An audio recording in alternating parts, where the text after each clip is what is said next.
सीता जी की अग्नि परीक्षा के लिए उस कुंड के ऊपर अग्नि जलाई गई, अग्नि प्रज्वलित की गई और सभी सभा के सामने, पूरी सभा जो थी वहाँ पर सभा के सामने अग्नि के ऊपर से सीता जी को गुजरना था।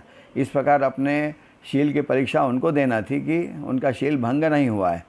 पूरी सभा जो थी स्तब्ध थी और किम कर भगवान भी, जो श्री रामचंद्र जी जो थे पति उनके राजा राम, वे भी किम कर्तव्य विमूढ़ हो रहे थे कि क्या करें क्या न करें, क्योंकि प्रजा को संतुष्ट करना भी तो एक उनका धर्म था।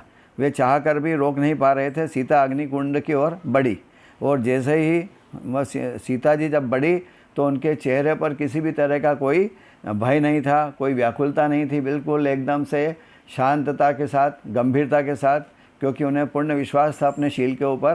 तो वो आगे बढ़ी। उन्होंने तीर्थंकर भगवान को नमस्कार किया। वहीं पर सबसे पहले अग्निकुंड में कदम रखने के पहले तीर्थंकर को नमस्कार किया और सीता बोली कि हे अग्नि, मैंने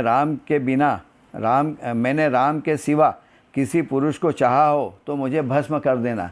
इस प्रकार उस अग्नि से भी ये प्रार्थना की कि मेरे मन में कभी भी सपने में भी राम के सिवा अन्य कोई पुरुष आए भी हों तो मुझे भस्म कर देना। जैसे ही वे अग्नि में उन्होंने प्रवेश किया, वैसे अग्नि की जगह पानी पानी हो गया और पानी पानी, इतना पानी बाहर तक भर गया और लवकुश जो थे वो तैर करके अपनी माँ के पास पहुँचे। वो वहाँ पर एक ऑटोमेटिक चमत्कारिक रूप से एक सिंहासन बन गया जिस पर सीता जी विराजमान हो गई। उस सिंहासन पे तब राम सीता के पास पहुँचे। वह महल में चलने का उन्होंने आग्रह किया कि हे सीते, अब आप महल में प्रवेश कीजिए और यहाँ पर सब सुख से हमारे साथ रहिए।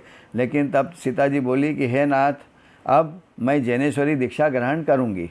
अब क्योंकि वह पृथ्वीमती माता जी के पास जाकर के उनसे दीक्षा लूँगी, क्योंकि मैंने पहले ही निश्चय कर रखा था। और सीता जी पृथ्वीमती माता जी के पास गई और उन्होंने जैनेश्वरी दीक्षा ले ली। अब वे माता जी बन गई।